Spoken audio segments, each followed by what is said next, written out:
A very good afternoon to all of you. I would like to thank the Club of Rome and Lieutenant General Sahni personally for giving me this opportunity. So I am actually Director Census Operations in the Government of India. I'm with the, yes, sir, I just want to. Okay, so I am of the 2010 batch of the Indian Administrative Services. So I'm in the 10th year of my job, and 10 years I've learned a lot. One of the things that I learned in my job is that the state is can be very potent, can be very powerful at getting things done. And one of the examples of that I came across, or rather, I got conclusive proof of that when I was district magistrate in Leh Ladakh, and during which time we set our minds upon something and we actually achieved it in a very little time. We were very successful in creating a cooperative of now more than 200 women who are well trained in the different nitty-gritties of not only producing high quality finished goods out of pashmina and sheep wool, camel wool, etc., but also marketing them. So not only industry but also business. We tried to create an example, set an example that the rural women folk of Ladakh can not only be industrialists but also businesswomen. Because early hitherto the image was mostly that of rural people who get their livelihood out of rearing sheep and doing other menial jobs.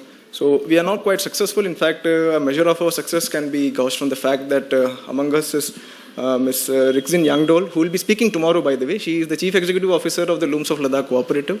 The initiative was begun somewhere in 2016, and I can say with some satisfaction that the group of women now are almost completely, entirely independent. They make their own decisions, and we have successfully weaned them of government support, as I like to think of it. That can be a good measure of success. Having said that, I would also like to add a rider.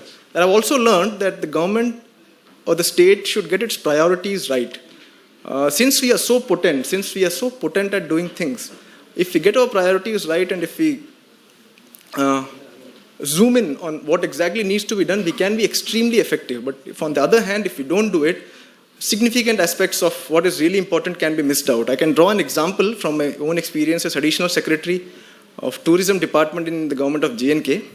So I had a very brief stint as the Additional Secretary Government of Tourism, Government of J&K Tourism Department, during which time I learned that the Tourism Department in J&K primarily engages in two different types of activities. The first one is actually investing, a lot of investing in infrastructure.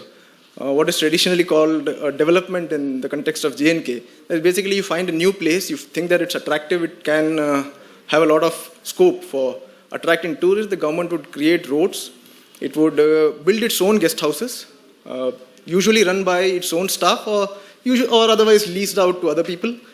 So this particular activity, which is basically infrastructure creation, takes the meat of the budgetary allocation to the tourism department.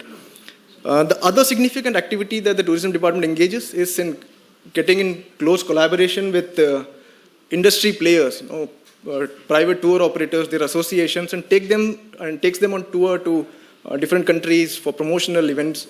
And basically, the groups that partner with the government in this regard for this endeavor are organizations which, in my experience, were not very inclusive.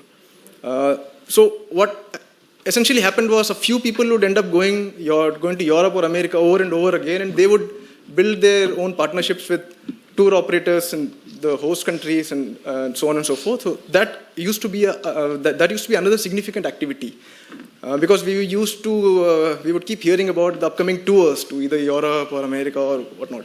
And the third activity which I saw that the tourism department would carry out is registration of the different service providers, tour operators, hoteliers, taxi operators, so on and so forth. What was missed in this whole aspect was one crucial aspect of government functioning. I believe that the government has a very important role in providing a level playing field for all the players in the economy.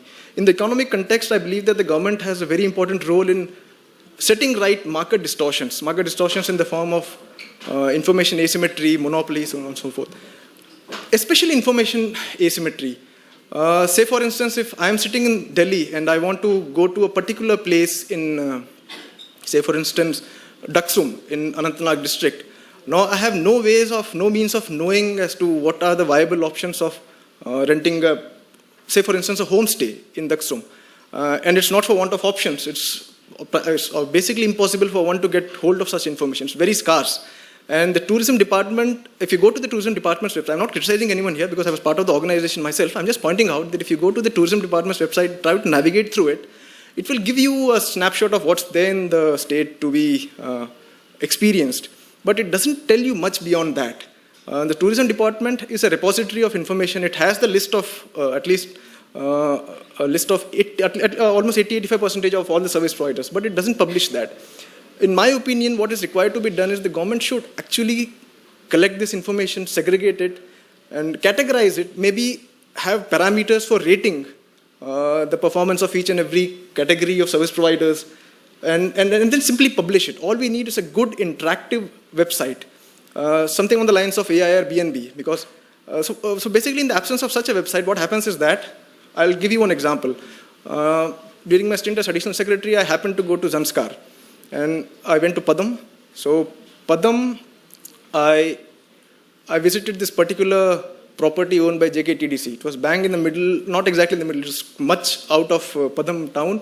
It was not functioning properly. Some poor chap from Kashmir had leased it and he was not very happy with the state of affairs because that location of that site was not very ideal. It was much away from the village of Padam, and anybody who has been in Ladakh or even Kashmir for that matter would vouch for the fact that dogs can be a real menace in these parts, and especially after dark it's almost impossible for anybody to venture out unassisted. So the property doesn't really work and it's incurring losses, and this is just one example of how a property created by the government, because simply I believe in this logic that when a private person invests, he would actually apply a lot of mind and thought into how it needs to be done. On the other hand, there were many owners of properties which were converted into homestays, quite good ones at that. And they were complaining of the fact that anybody wanting to come to Padam had no means of accessing information about their existence. And in a way, the government did not do anything to promote their existence, or rather it provided quite a stiff competition to them. Because JKTDC properties are listed out in the website of the tourism department. So when we talk about development of tourism, I think the government should actually be facilitating the service providers that are already there, categorize the different classes of service providers. And also, many times tourists have this not so pleasant experiences with service providers, different categories of service providers. So there's no real way of addressing, first of all, of avoiding such habitual offenders. So one good way could be creation of this website, which won't take a lot of effort. The previous package that I know of was roughly about 2,000 crores, and still we don't have a website. That's what I'm trying to say.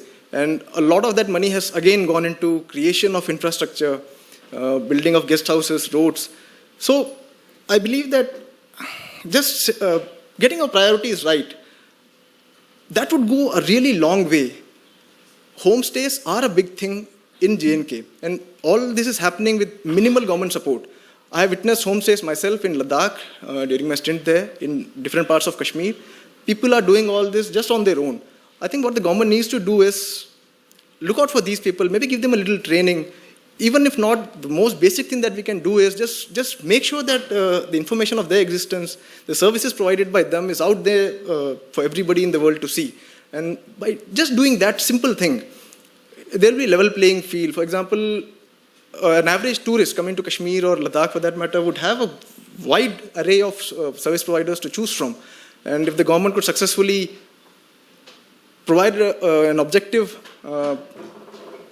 way of categorizing and maybe quality certifying those service providers based on objective parameters, that would seal the deal. So what I mean to say is that in my experience, this is in the context of abrogation of Article 370, and a lot of attention is now being diverted to J&K with renewed vigor. So that essentially means that we will get a lot of funds from different sources. And this would be a right way of actually looking into how we run our systems, how we go about our business, and maybe redefine our role by having careful introspection and redefining our priorities. That's all that I had to share. Thank you very much.